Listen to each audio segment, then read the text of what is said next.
दोस्तों स्वागत है आपका हमारे YouTube चैनल जेके मिशन पॉइंट पर। आज के इस वीडियो में हम बात करेंगे उन क्वेश्चंस पर जो हमने पिछले वीडियो में इस प्रश्नावली के कुछ क्वेश्चंस को हमने पढ़ा था, लेकिन उसमें क्या हुआ कि 5 नंबर और 9 नंबर क्वेश्चन में थोड़ा सा मिस्टेक हो गई है। इसके लिए माफ़ी चाहता हूँ। चलिए हम इन क्वेश्चंस को थोड़ा देख लेते हैं। लॉजिक वही है, सब कुछ सेम फंडा वही है, इनको थोड़ा प्रिसाइजली देख लेते हैं। तो इसमें क्या पूछा है, कुछ दूरी पर स्थित 2 इलेक्ट्रॉनों के बीच गुरुत्वीय तथा स्थिर वैद्युत बलों के बीच का अनुपात पूछा है। मैंने उसमें गुना करके बता दिया है कि कितने गुना होता है। तो इसमें जो अनुपात होगा वो दोस्तों हम देख लेते हैं कि क्या अनुपात होगा। चलिए दोस्तों, तो देखो मैंने आपको क्या बताया था कि 2 इलेक्ट्रॉनों के बीच जो वैद्युत बल होता है वो गुरुत्वाकर्षण बल से 10⁻43 गुना होता है, 10⁻43 गुना।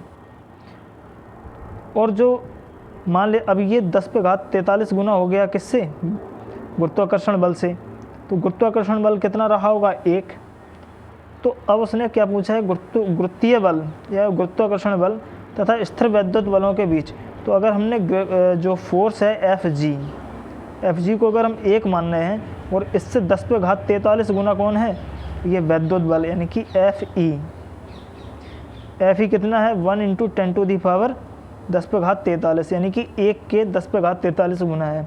तो इन दोनों का जब रेशियो हम देखेंगे तो रेशियो आएगा F G upon F E.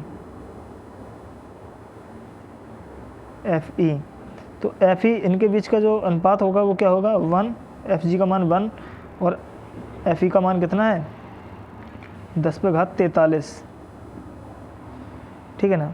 तो अगर देखा जाए इसका जो अनुपात अगर हम निकालेंगे ये, इसको अगर ऊपर भेज देते हैं तो क्या हो जाएगा, ये 10⁻−43 गुना। तो इसका जो आंसर नंबर आएगा वो दोस्तों यहाँ पे 10⁻−43 गुना यहाँ पे देख लेते हैं। ये चीज़ आएगा, ऑप्शन नंबर डी सही हो जाएगा इसका आंसर। ठीक है ना। तो इसमें कोई दिक्कत नहीं है। चलिए नेक्स्ट क्वेश्चन को भी हम डिस्कस कर लेते हैं। क्या है नेक्स्ट क्वेश्चन,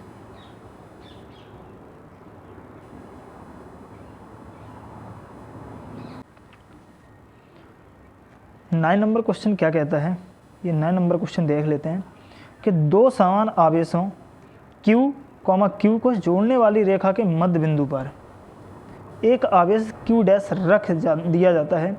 यह 3 आवेशों का निकाय संतुलन में होगा यदि Q डैश का मान। तो देखो दोस्तों, इसमें एक चीज़ समझ लेते हैं।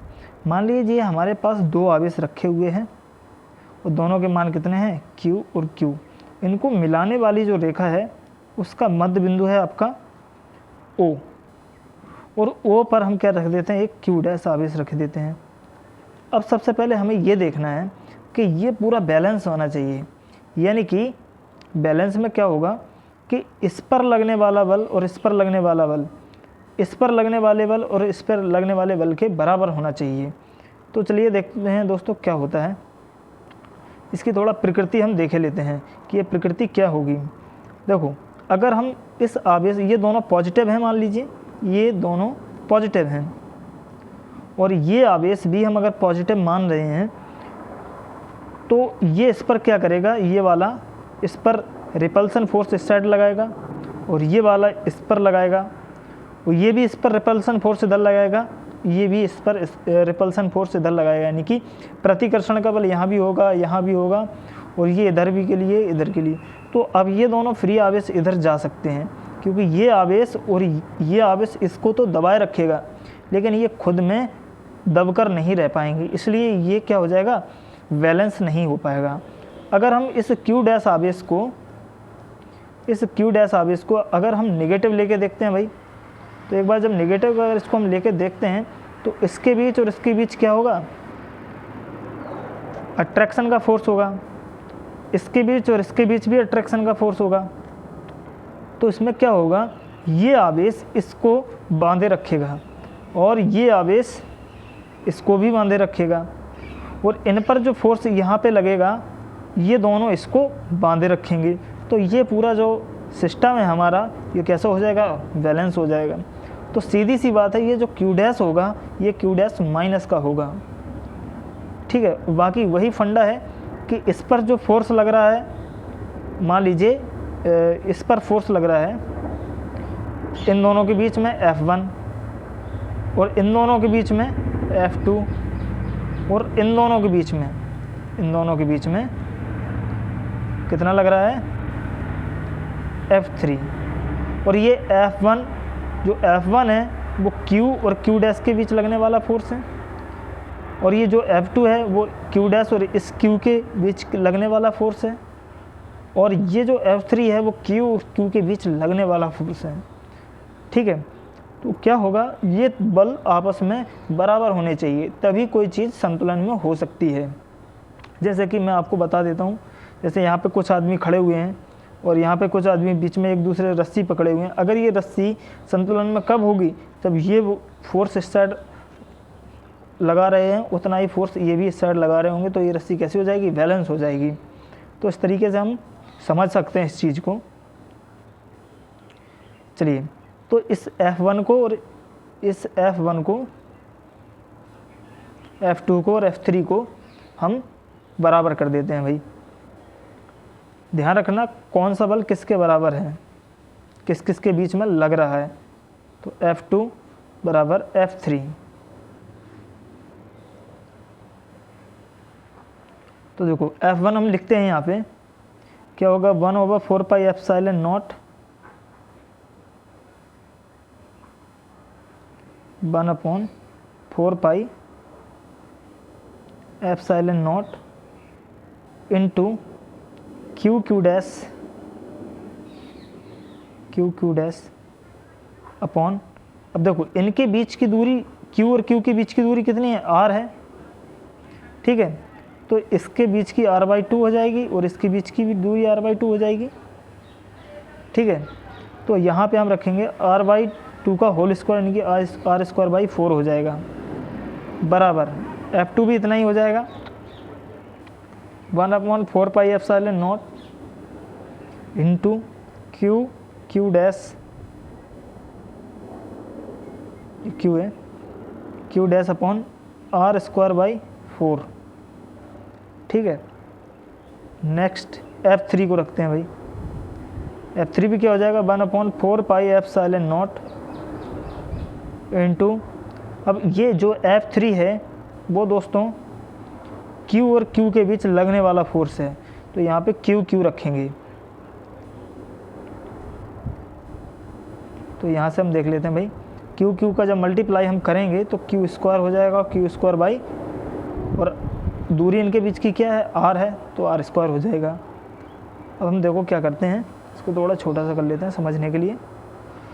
तो अब ये तीनों फोर्स आपस में कैसे हैं, बराबर हैं।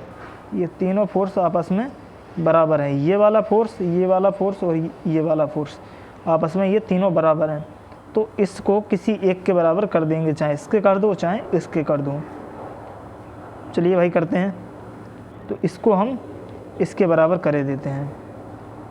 तो यहाँ से 1/4 pi epsilon not into Q dash upon R²/4 equal to आ जाएगा 1/4 पाई एप्सिलॉन, इसके बराबर कर रहे हैं, 1/4 पाई एप्सिलॉन नॉट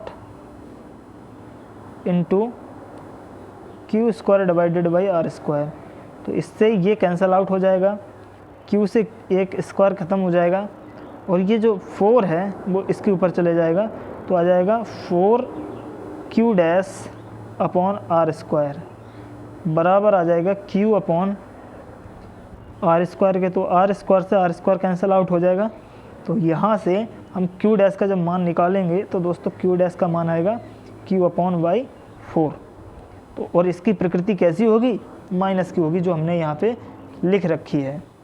यहाँ पे देखो दोस्तों, प्रकृति मैंने बताई थी कि इस Q डैश की प्रकृति कैसी होनी चाहिए, माइनस की होनी चाहिए। उस वीडियो में मैंने प्लस बता दिया है, जिससे ये थोड़ा सिस्टम गलत हो जाता है। फिलहाल ये क्वेश्चन बिल्कुल सही है। चलिए दोस्तों, हम नेक्स्ट जो 10 से लेके मैं कुछ क्वेश्चंस पे बात करता हूँ, 10 से लेके 25 तक क्वेश्चन तक बात करता हूँ, ठीक है। तो यहाँ पे देखो आपका 10 से लेके 25 क्वेश्चन तक हमें बात करनी है। चलिए भाई शुरू करते हैं। इसको थोड़ा बड़ा कर लेते हैं ताकि दिखाई देता रहे, इसी पर समझाते जाएंगे आप लोगों को, ठीक है। ओके,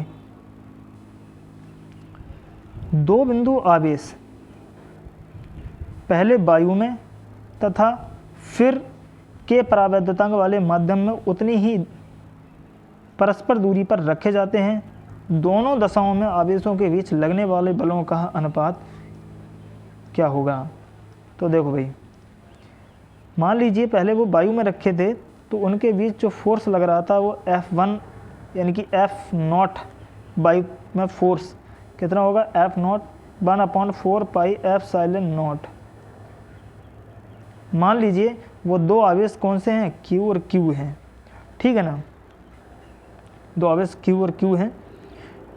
तो यहाँ पे जो लगने वाला जो फोर्स हो जाएगा, चलिए मैं इसका ग्राफ बना देता हूँ। यहाँ पे दो आवेश हमारे यहाँ पे हैं Q और Q, और इनके बीच की जो दूरी है वो R है, और ये पहले कहाँ रखे हैं, एयर में रखे हुए हैं, एयर में। तो इनके बीच जो लगने वाला फोर्स होगा वो इतना होगा, Q² अपॉन इनकी इन दोनों का मल्टीप्लाई करेंगे कूलम के नियम से, Q² अपॉन R² हो जाएगा। अब यहाँ से क्या करते हैं कि अब इनके बीच में एक परावैद्युत माध्यम रख दिया जाता है, यानी कि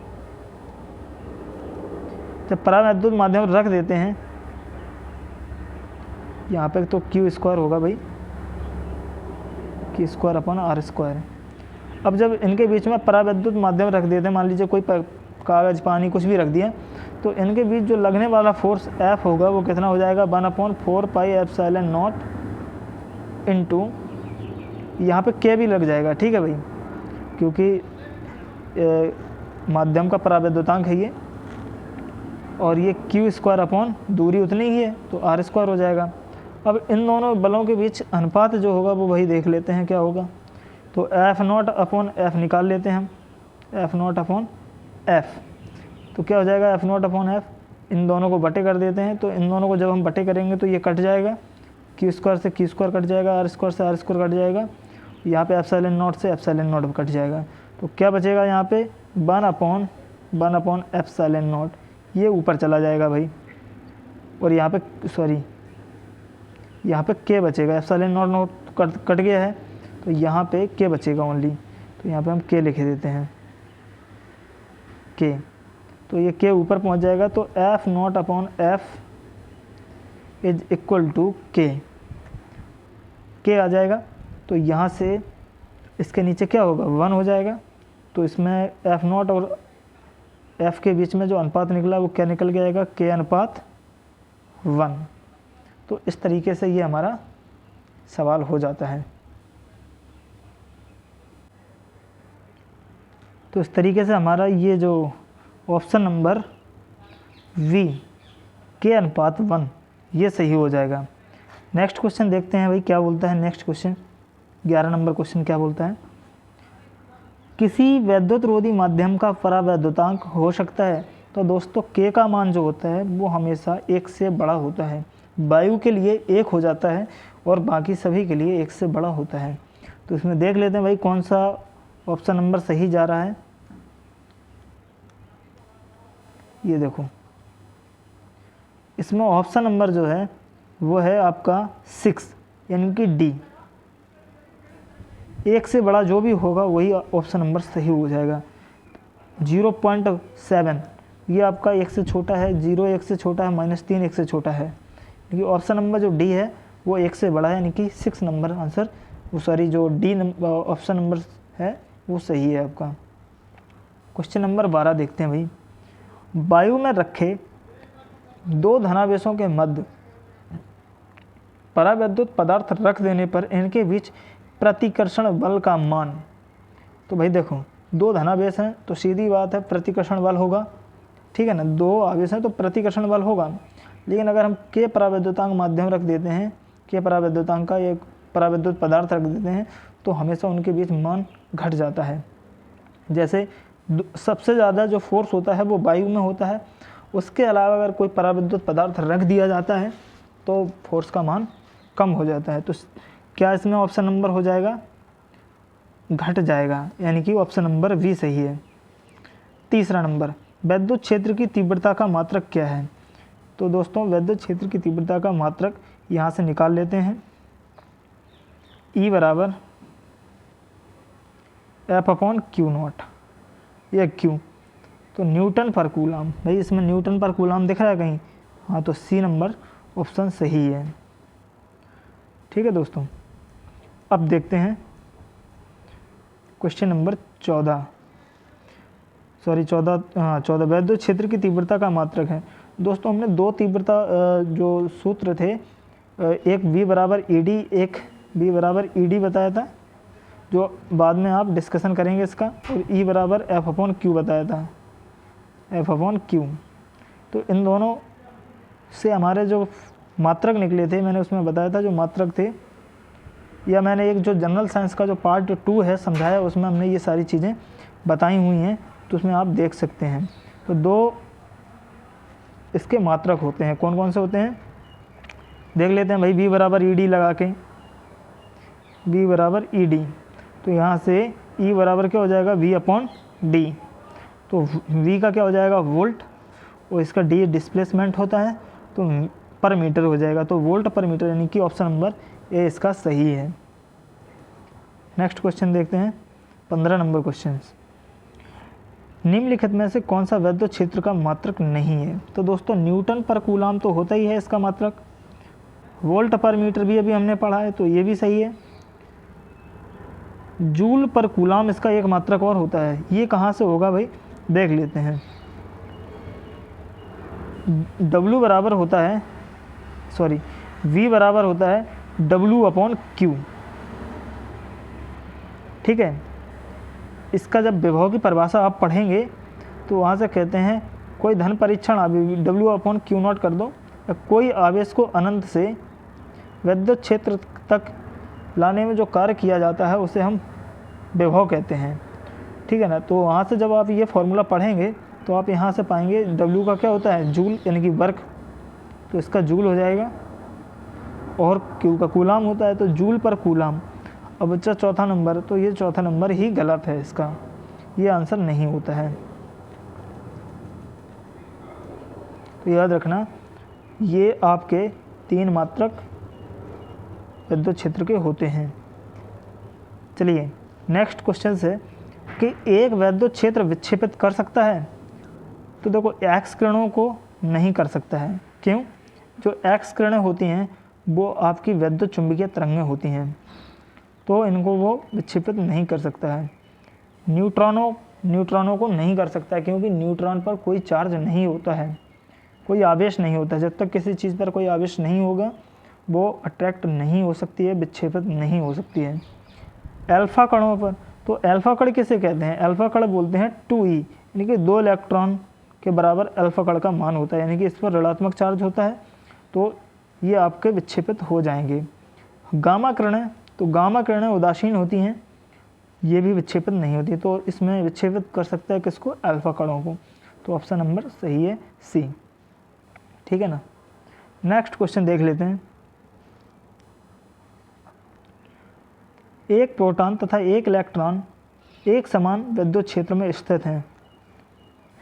ठीक है, उन पर लगने वाले विद्युत बल बराबर होंगे, बलों के परिमाण बराबर होंगे, उनके त्वरण बराबर होंगे, उनके त्वरणों के परिमाण बराबर होंगे।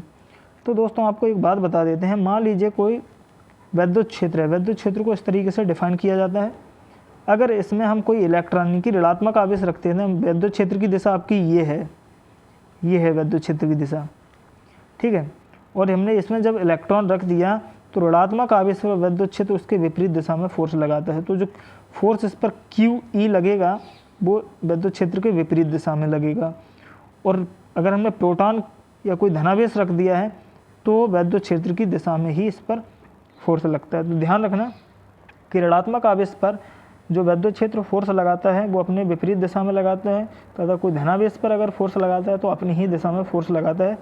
तो इसमें हम क्या कह सकते हैं क्वेश्चन में कि उन पर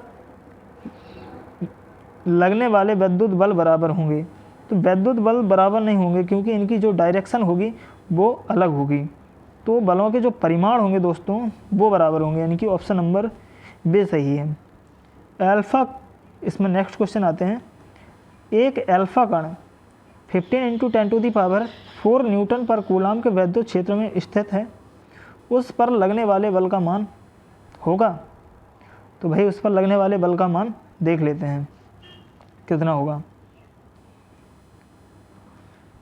तो हमारे पास जो अल्फा कण है, अल्फा कण पर चार्ज कितना दिया गया है, सॉरी जो अल्फा कण है, अल्फा कण पर चार्ज कितना है, 2e के बराबर होता है। तो यहाँ पे हम लिखे दे रहे हैं अल्फा बराबर 2e, यानी कि 2 × 10⁻, यहाँ पे हो जाए e का मान रख दो 1.6 × 10⁻⁻19 कूलाम, इतना हो जाएगा। तो इसका लिख देते हैं सही से, तो 3.2 × 10⁻⁻19 हो जाएगा, -19 कूलाम, ठीक है। और ये कितने विद्युत क्षेत्र में रखा हुआ है, न्यूटन पर कूलाम, यानी कि विद्युत क्षेत्र का मान है ये। तो E बराबर जो यहाँ पे दिया गया है वो आपको दिया है 15 × 10⁴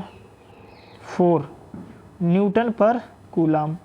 तो कह रहा है उस पर लगने वाले बल का मान ज्ञात कीजिए। अब हमारे F का मान ज्ञात करना है। तो F बराबर क्या हो जाएगा, तो अल्फ़ा पर चार्ज कितना दिया गया है, इतना। तो यहाँ पर F बराबर Q × E, यहाँ पे ये मान रख देते हैं। तो जब मान रखेंगे भाई तो देखते हैं क्या होता है। यहाँ से F बराबर हम जब निकालेंगे तो Q का मान कितना है, 3.2 × 10⁻⁻19 और E का मान रख देते हैं। तो E का जो मान होगा वो होगा 15 × 10⁴। तो यहाँ पे जब इससे मल्टीप्लाई करेंगे तो 15 दूनी 30, 0, 15 थी 45 और 3 48। तो यहाँ से अगर पॉइंट लगाएं तो 48.0 × 10⁻⁻, माइनस के यहाँ पे आ जाएगा कितना, इससे घटा दीजिए तो जब इसमें आ जाएगा कितना 15। तो यहाँ से अगर सही से इसे फुल लिख देंगे तो 4.8 × 10⁻⁻14 और न्यूटन आ जाएगा। तो यहाँ पे देख लेते हैं भाई कौन सा आंसर सही है। ये ऑप्शन नंबर आपका, इसमें ऑप्शन नंबर आपका है ए, ऑप्शन नंबर ए सही है, इतने न्यूटन फोर्स आ जाएगा, ठीक है।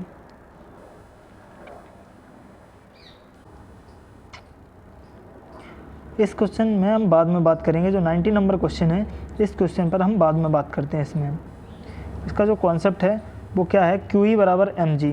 हालांकि मैं समझा सकता हूँ कि यहाँ पे विद्युत क्षेत्र है, ठीक है, और ये विद्युत क्षेत्र आपका इस डायरेक्शन में है, इस डायरेक्शन में। यहाँ पर मुझे ये नहीं बनाना, तीर नहीं बनाना चाहिए, तो यहाँ पर मैं इतना करे दे रहा हूँ। ये आपका जो विद्युत क्षेत्र है वो इस डायरेक्शन में है E, और यहाँ पर अगर कोई हम चार्ज रखते हैं, कोई चार्ज है यहाँ पे हमारा, या कोई बूंद है हमारी, तो बूंद का जो भार होता है वो mg होता है दोस्तों। और जो इस पर लगने, कोई ऋणात्मक आवेश है, याद रखना इस चीज़ को, कोई ऋणात्मक आवेश है तो इस पर फोर्स कहाँ की ओर लगेगा, इस साइड की ओर, यानी कि QE। तो इस पर जो फोर्स ऊपर की ओर लग रहा है वो नीचे के फोर्स यानी कि mg के अगर बराबर हो जाए तो ये चीज़ यहाँ पे संतुलित हो जाएगी, यानी कि जो बूंद है वो यहाँ पे संतुलित हो जाएगी। तो QE बराबर mg यहाँ पे फार्मूला लगेगा, ठीक है। आप चाहो तो इसको सॉल्व करना इसी तरीके से, और जो भी इसको सॉल्व करेगा वो प्लीज़ कमेंट सेक्शन में बताएं। चलिए नेक्स्ट क्वेश्चन पे हम बात करते हैं।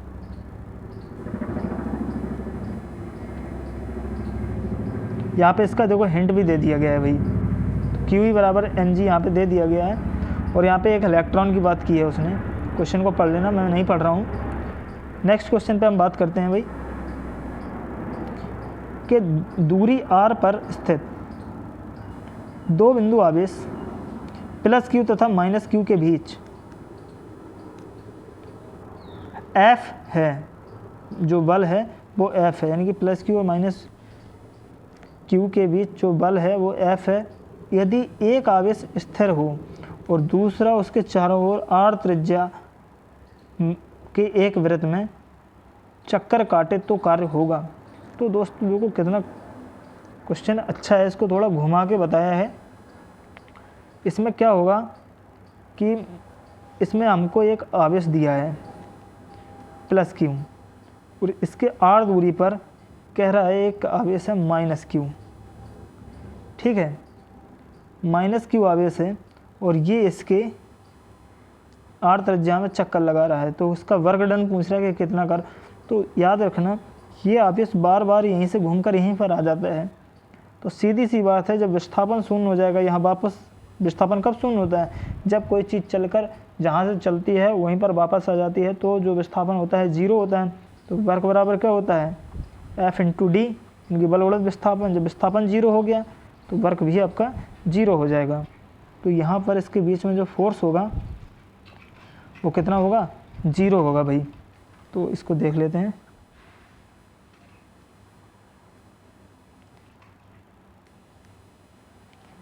तो इसमें आंसर नंबर मतलब डी जो ऑप्शन नंबर है वो आपका सही है, डी ऑप्शन सही है आपका। नेक्स्ट क्वेश्चन देख लेते हैं। विद्युत क्षेत्र E में P आघूर्ण वाले विद्युत द्विध्रुव पर लगने वाला आघूर्ण है। तो इसमें आपको ये दूसरा आपका जो फार्मूला है जो मैंने डेवलप नहीं कराया है वो इसमें हम डिस्कस नहीं करेंगे। जब उसको डिस्कस करेंगे तो इस क्वेश्चन को हम बताएंगे। ठीक है, नेक्स्ट क्वेश्चन देखते हैं। विद्युत द्विध्रुव का आघूर्ण एक वेक्टर होता है जिसकी दिशा होती है, तो जिसकी दिशा मैंने बताया था उत्तर से दक्षिण की ओर, दक्षिण से उत्तर की ओर, धन से ऋण आवेश की ओर, ऋण आवेश से धन आवेश की ओर। तो ऑप्शन नंबर इसमें जो डी है ऋण आवेश से धन आवेश की ओर होती है। ठीक है भाई, ये मैंने जब विद्युत द्विध्रुव आघूर्ण पढ़ाया था तो उसमें आप समझ सकते हैं, इसको मैंने बताया था।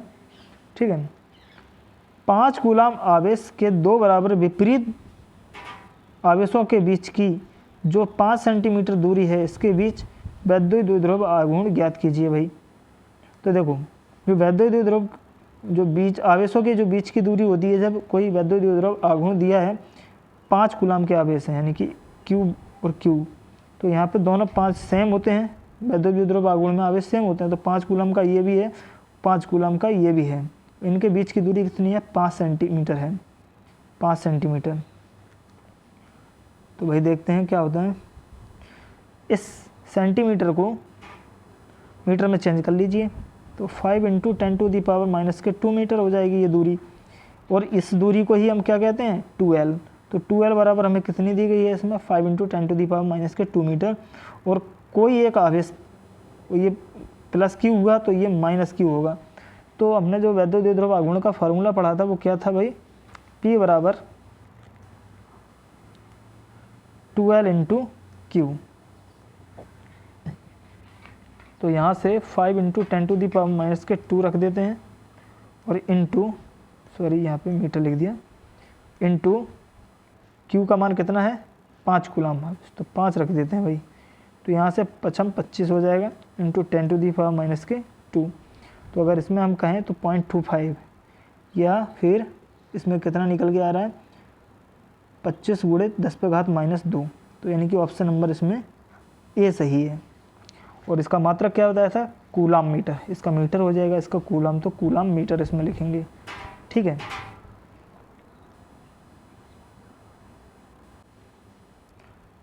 नेक्स्ट क्वेश्चन क्या कहता है? 24 नंबर क्वेश्चन। 2 कूलाम के दो बराबर विपरीत आवेश परस्पर 0.04 मीटर की दूरी पर रखे गए हैं, निकाय का विद्युत द्विध्रुव आघूर्ण होगा। तो दोस्तों आप इस क्वेश्चन को सेम इस तरीके से कीजिएगा। 25 नंबर क्वेश्चन क्या है? इसमें बता दे रहा हूँ कि इसमें जो दूरी है वो 0.04 यानी कि 12 के बराबर है, और कूलाम यानी कि Q बराबर आपका क्या हो जाएगा 2 कूलाम। चलिए 25 क्वेश्चन पर हम बात करते हैं। निम्नलिखित में से कौन सी राशि व्युत्क्रम वर्ग के नियम का पालन करती है? तो देखो भाई, देख लेते हैं। हमने 2 फार्मूले पढ़े हैं, एक ई का भी फार्मूला पढ़ा है और एक एफ का भी फार्मूला पढ़ा है। तो जो एफ होता है 1/4 pi epsilon not into Q1 Q2 upon R square होता है, और ये जो विद्युत क्षेत्र की तीव्रता होती है ये 1/4 pi epsilon not Q upon R square होती है। तो दोनों ये व्युत्क्रम वर्ग के नियम का पालन कर रहे हैं, दूरी के वर्ग के व्युत्क्रम का पालन। तो राशि व्युत्क्रम का पालन करती है। तो यहाँ से देखो, एक बिंदु आवेश के कारण विद्युत क्षेत्र की तीव्रता, ये भी व्युत्क्रम वर्ग के नियम का पालन करती है। एक वैद्युत द्विध्रुव के कारण दूरस्थ बिंदु पर विद्युत क्षेत्र की तीव्रता, ये भी करती है। एक वैद्युत द्विध्रुव के कारण अच्छी स्थिति में विद्युत विभव, ये नहीं करता है, क्योंकि विद्युत विभव का फॉर्मूला जो होता है अच्छी स्थिति में, अच्छा इसको अच्छी स्थिति में बोल दिया है, तो भाई ये भी करता है व्युत्क्रम वर्ग के नियम का पालन। तीसरा, एक धनावेशित गोले के कारण, याद रखना ये क्वेश्चन मैंने अभी पढ़ाया नहीं है, विद्युत विभव अच्छी स्थिति में जब बताऊंगा तो समझ में आ जाएगा, ठीक है ना। तो फिलहाल ये करता है विद्युत विभव दूरी के वर्ग के व्युत्क्रम नियम का पालन। एक आवेशित गोले के कारण किसी बाह्य बिंदु पर विद्युत क्षेत्र की तीव्रता, तो इसमें से भाई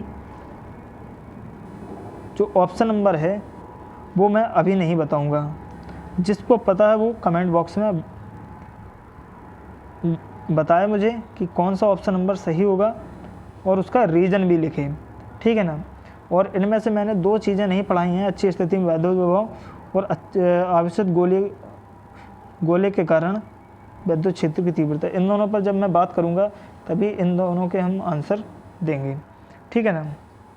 फिलहाल मैं उतना ही डिस्कशन करूंगा मैंने जितना आपको पढ़ाया है। मिलते हैं नेक्स्ट वीडियो में नए कॉन्सेप्ट के साथ, तब तक के लिए धन्यवाद, जय हिंद। वीडियो अगर पसंद आया हो तो इसे लाइक शेयर सब्सक्राइब ज़रूर करें और ये सभी तक पहुँचाएँ।